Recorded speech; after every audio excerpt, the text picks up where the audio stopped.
الحمد لله رب العالمين والصلاة والسلام على أشرف المرسلين أما بعد فأعوذ بالله من الشيطان الرجيم بسم الله الرحمن الرحيم ورتل القرآن ترتيلا صدق الله العظيم. قابل صد احترام معزز و مکرم ناظرین گرامی اور سامعین کرام اور معزز شرکائے کورس، آج ہماری تجوید القرآن کی یہ آخری کلاس ہے اور یہ کلاس نمبر 28 ہے.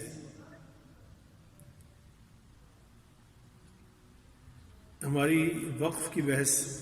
کل والی کلاس سے جاری ہے اور وقف قرآن مجید کی تلاوت میں بڑی اہم بحث ہے، جس کے متعلق بتایا گیا کہ یہ پوری تجوید کے مقابلے کی گویا کہ ایک اسی اہمیت کی حامل ایک بحث ہے. اگر وقف کا خیال نہ کیا جائے تو معانی تبدیل ہو جاتے ہیں جو کہ قرآن مجید کی تلاوت کرنے والے کے لیے خود وبال کا ذریعہ بن جاتے ہیں. قرآن مجید کی تلاوت کے مقصد اور اس کے مطلوب کے خلاف ہے. تو اس بحث کو ہم نے انتہائی اختصار کے ساتھ اس موقع پر اس کورس میں پیش کر رہے ہیں. کل کی کلاس میں ہم نے موقوف علیہ کی جو مختلف حالتیں ہیں، یعنی جہاں پہ وقف ہوتا ہے، جا کے ٹھہرا جاتا ہے، اس کے 3 ضابطے اور قاعدے ہم نے کل پڑھ لیے تھے اور 3 قاعدے انشاءاللہ العزیز ہم آج کی کلاس میں ہم پڑھیں گے. پچھلی کلاس میں ہم نے پڑھا تھا کہ اگر موقوف علیہ پر پہلے سے ساکن موجود ہے، پہلے سے ہی جزم ہے، تو اس کو جس طرح ہے اسی طرح ہم پڑھ دیں گے، وہیں پہ جا کے اسی طریقے سے رک جائیں گے جس کی مثال دی گئی تھی فلا تقہر اور فلا تنہر. دوسرا اس کا ہم نے قاعدہ یہ پڑھا تھا کہ اگر موقوف علیہ گول تا ہے تو اس کو ہا میں بدل دیں گے، اور اسی طریقے سے اگر ہا ہے تو اس پر جو ہے وہ وہیں اسی طرح اس کو پڑھا جائے گا، حتیٰ کہ اگر اس ہا پر الٹا پیش یا کھڑی زیر ہے تو تب بھی اس کو جب کہ اسی طرح ادا کیا جائے گا، اس کا ہا ظاہر کر دیا جائے گا اور وہاں اس پر ہا پر جا کے وقف کر دیں گے. جیسے رسولہ، رسولہ کو رسولہ، ربی کو ربی. اور تیسرا قاعدہ ہم نے اس کا یہ پڑھا تھا کہ اگر موقوف علیہ پر 2 زبریں ہیں تو اس کو الف میں بدل دیں گے اور الف کی شکل میں اسے پڑھیں گے، کتابن کو کتابا.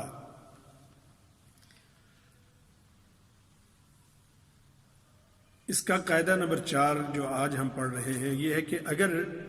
اس پر ایک ہی زبر ہے وہاں جا کے ہم نے وقف کرنا ہے تو اس کو سمپل زبر کو ختم کر کے اس پر سکون پڑھا جائے گا. جیسے خلقہ، اس کو جب وقف کرتے ہیں تو خلقہ نہیں کریں گے بلکہ خلق، یہاں جا کے وقف اس پر کریں گے. اور اس کے بعد اگر یعنی جو اس کے بعد والا جو قاعدہ ہے، یعنی یہ تو بالکل سمپل اور سادہ چیز ہے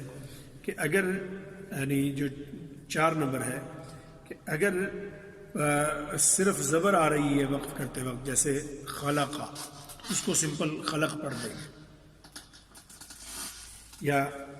قل اعوذ برب الفلق، تو فلق میں آخر میں زیر ہے تو زیر کو ہم جو ہے وہ سمپل پڑھیں گے اور اسی طریقے سے ہم ادا کر دیں گے. زیر کی بحث آگے آ رہی ہے. اگر اس پر زبر آ رہی ہے جیسے من شر ما خلقا، تو خلقا کو خلق پڑھیں گے. اگر زیر ہے تو اس کی جو اگلے والا قاعدہ ہے وہ اس سے متعلق ہے. ایک زیر ہے یا 2 زیریں ہیں، یعنی قاعدہ نمبر 5 اگر جہاں جا کے وقف کیا جا رہا ہے وہ ایک زیر ہے، جیسے یہاں پہ قل اعوذ برب الفلق،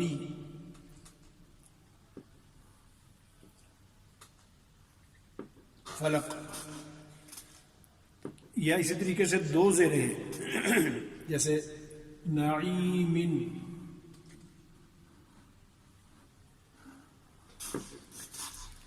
تو زیر پہ جا کے جہاں پہ وقف کرتے ہیں تو اس وقف میں پھر دو طریقے ہیں اس کے. ایک تو سمپل وقف بالاسکان ہے، جس طریقے سے ہم نے خلاقہ میں کیا کہ اس کو سکون کی حالت میں ہم نے ادا کر دیا، یعنی دو چیزیں، وقف بالاسکان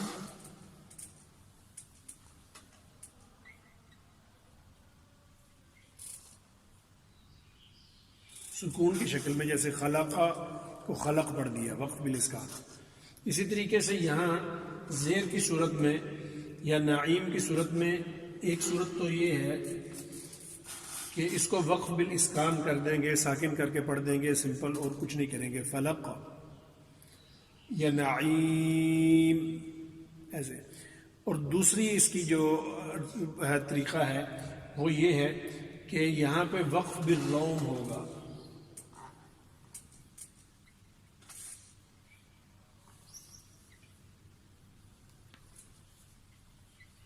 وقف بالروم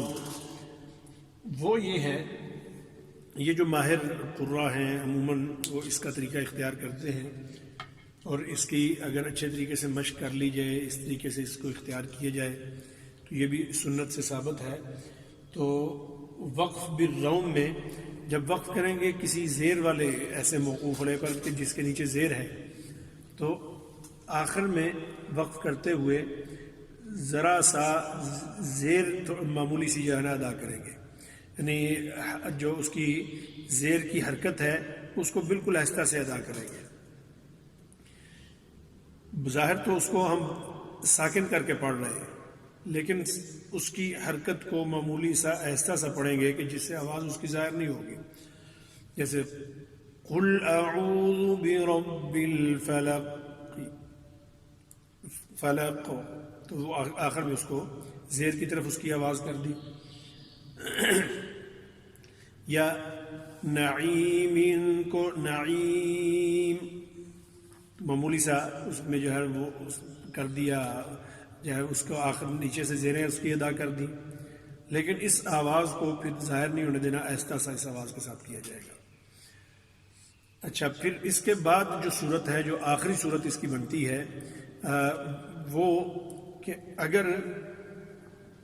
اس کے آخر میں، یعنی جو موقوف علیہ ہے اس کے آخر میں ایک پیش یا دو پیشیں آ جاتی ہیں. وقف کے آخر پہ یہ موقوف علیہ پر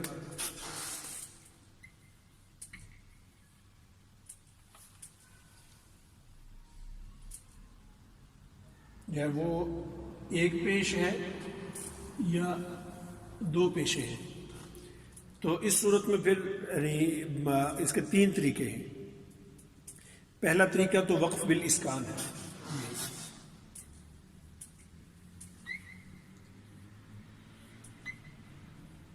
جس کو عموماً اختیار کیا جاتا ہے کہ بالکل ساکن کر کے پڑھ دیا جائے گا، جو ہے اس میں کسی طرح کی کوئی بھی ایسی جو ہے وہ اضافی چیز نہیں کی جائے گی. اور دوسرا اس کا طریقہ یہ ہے کہ اس میں وقف بالروم کیا جائے گا.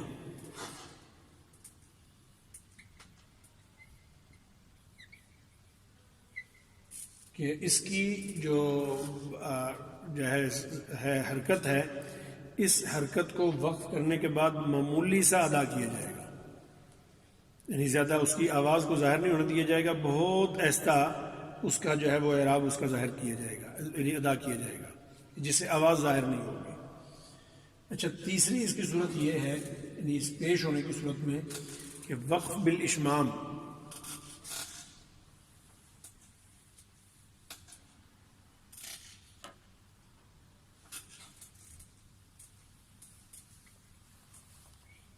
وقف بالاشمام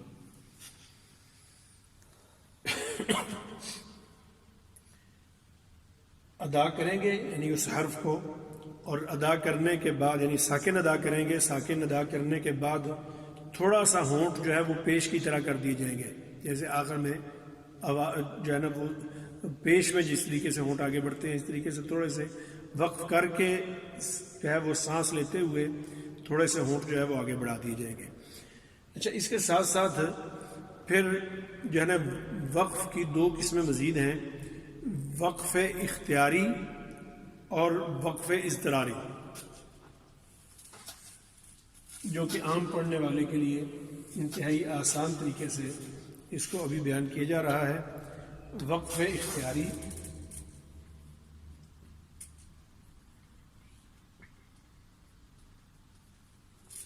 تو یہ جو پچھلی وقف ہم نے کیے ہیں، وقف اختیاری وہ ہے جی کہ جو خود وقف کرنے والا وہ اپنے اختیار سے کسی جگہ جا کے ٹھہرتا ہے، تو وہ اس میں تو یہ ساری جو گزشتہ حالتیں آئی ہیں تو اس طریقے کے مطابق کر رہا ہے۔ ایک ہے وقف اضطراری،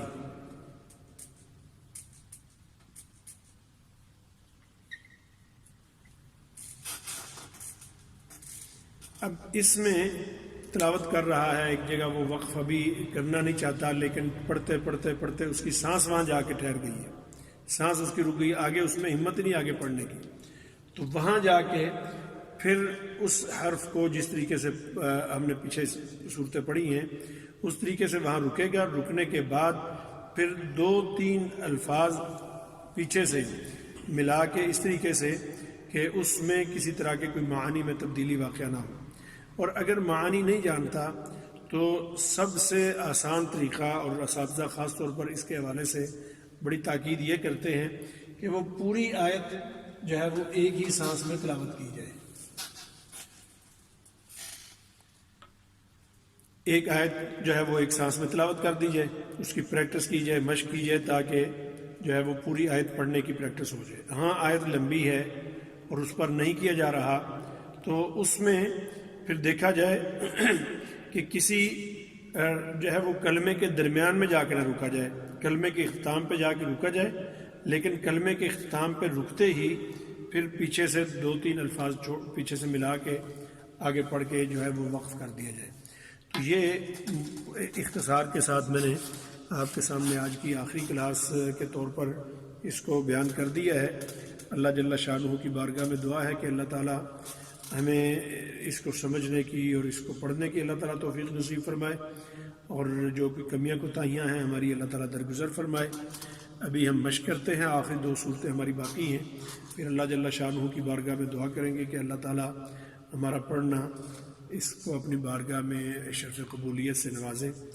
اور عامت الناس کے لیے اللہ تعالیٰ اسے مفید اور باعث خیر و برکت بنائے۔ اعوذ باللہ من الشیطان الرجیم، بسم اللہ الرحمن الرحیم،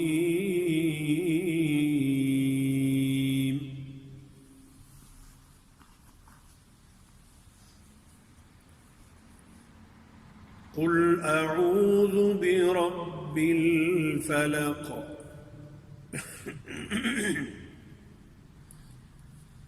من شر ما خلق ومن شر غاسق إذا وقب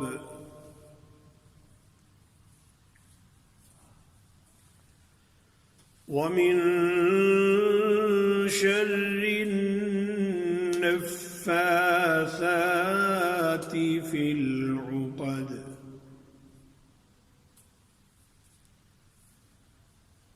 ومن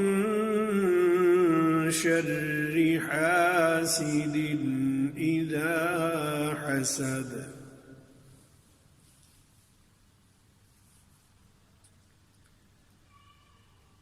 قل أعوذ برب الفلق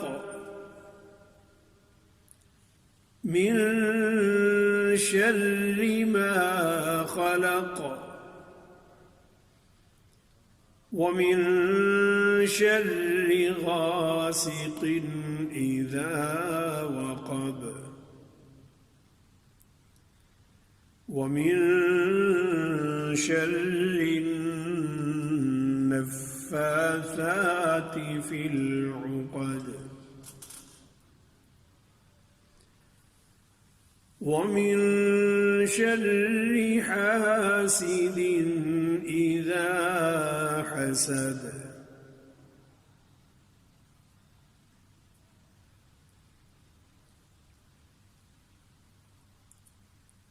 بسم الله الرحمن الرحيم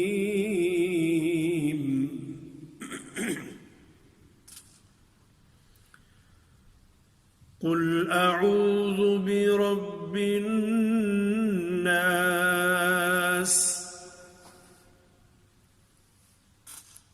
ملك الناس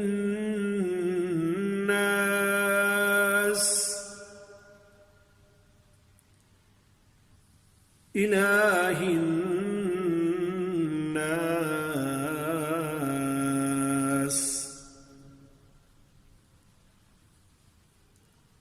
من شر الوسواس الخناس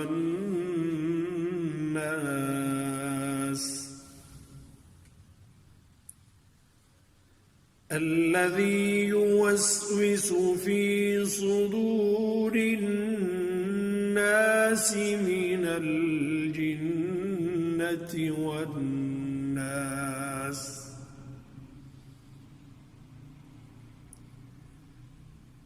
پھر دونوں صورتیں ہم دوبارہ پڑھتے ہیں، توجہ سے ایک ساتھ ساتھ پڑھیں گے آپ. قل اعوذ برب الفلق. اب یہاں 7 احکام کا جو ہم نے پہلے پڑھے ہوئے ہیں ان کا میں نے تذکرہ ساتھ ساتھ نہیں کیا. یہ چیزیں صرف اس لیے میں ساتھ نہیں کر رہا کہ آپ کے اپنے ذہن میں یہ چیزیں ساتھ موجود ہونی چاہیے کہ اس میں ہم نے یہ حکم، یہ قاعدہ پڑھا ہوا ہے، اس میں ہم نے یہ قاعدہ پڑھا ہوا ہے، اس کو اس طریقے سے ادا کرنا ہم نے سیکھا ہے اور یہاں اسی طریقے سے اس کے مطابق ادا کرنا ہے. مثلا قاف ہے تو قاف کے مخرج کو بھی دیکھیں اور قاف کی صفات کی طرف بھی توجہ رکھیں. اسی طریقے سے حمزہ ہے تو حمزہ کے مخرج کو بھی دیکھیں، اس کی جو ہے وہ یہ اعوذ میں حمزہ کے مخرج کو بھی دیکھیں اور اس کی صفات کی طرف بھی توجہ رہے. عین ہے تو عین کے مخرج کی طرف بھی توجہ رہے اور اسی طرح اس کی صفات کی طرف بھی توجہ رہے. ذال ہے تو وہاں بھی اس کے مخرج کی طرف بھی توجہ رہے اور اس کی صفات کی طرف بھی رہے. تو یہ پوری آگے ترتیب میں اس طریقے سے، اور جو پہلے ہم نے پڑھ لی ہوئی ہیں صورتیں ان میں جب پڑھ رہے ہوں تو خاص طور پہ اس حصے کو جو ہم نے سلیبس میں پڑھا ہے اقرا سے لے کر والناس تک، آپ اسی طرح جو قواعد پڑھے ہیں ان کی روشنی میں پریکٹس کرتے رہیں اور باقی قرآن مجید سب سے پہلے 30واں پارے کو لے لیں، اس کے بعد پھر الف لام میم سے شروع کریں اور آخر تک آئیں. لیکن پڑھتے ہوئے ہر دن آپ کے ذہن میں یہ رہنا چاہیے حرف ادا کرتے ہوئے کہ ہم نے اس میں کون کون سے احکام اور قاعدے پڑھے ہیں اور اس کے مطابق اسے پڑھنے کی پوری اپنی کوشش کریں. قل اعوذ برب الفلق. تو اعوذ کے ساتھ بربی کو بھی دیکھیں، با کی ادائیگی ہے، اسی طریقے سے را کی ادائیگی ہے، اور پھر فا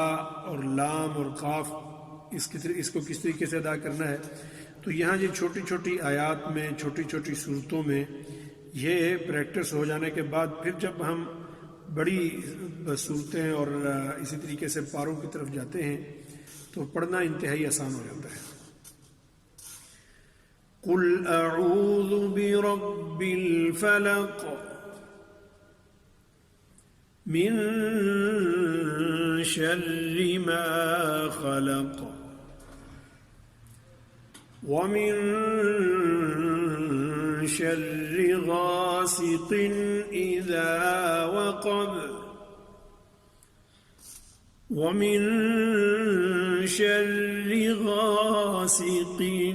إذا وقب ومن شر غاسق إذا وقب ومن شر النفاثات في العقد ومن شر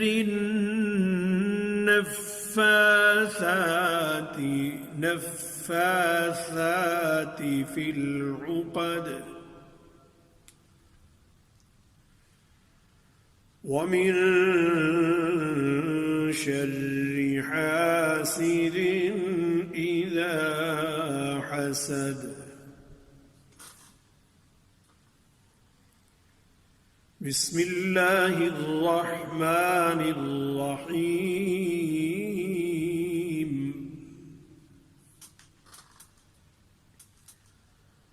قل أعوذ برب الناس ملك الناس إله الناس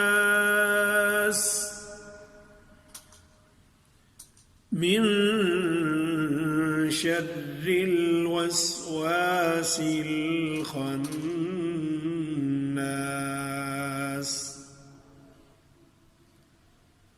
الذي يوسوس في صدور الناس من الجنة والناس صدق الله العظيم ربنا تقبل منا إنك أنت السميع العليم وتب علينا إنك أنت التواب الرحيم اللہ تعالیٰ کی بارگاہ میں دعا ہے کہ اللہ تعالیٰ ہمارا یہ پڑھنا پڑھانا سیکھنا سکھانا اپنی بارگاہ میں قبول فرمائے. دعویٰ اکیڈمی کی جتنی بھی تعلیمی تربیتی دعوتی سرگرمیاں ہیں اللہ تعالیٰ ان میں برکت عطا فرمائے، اخلاص عطا فرمائے اور انہیں اللہ تعالیٰ شرف قبولیت عطا فرما کر ادارے کی ترقی میں، ادارے کے عروج میں اللہ تعالیٰ مزید اضافہ فرمائے. ربنا تقبل منا انك انت السميع العليم وصلى الله على نبينا الكريم وعلى آله واصحابه واهل بيته وازواجه وذرياته اجمعين برحمتك يا ارحم الراحمين.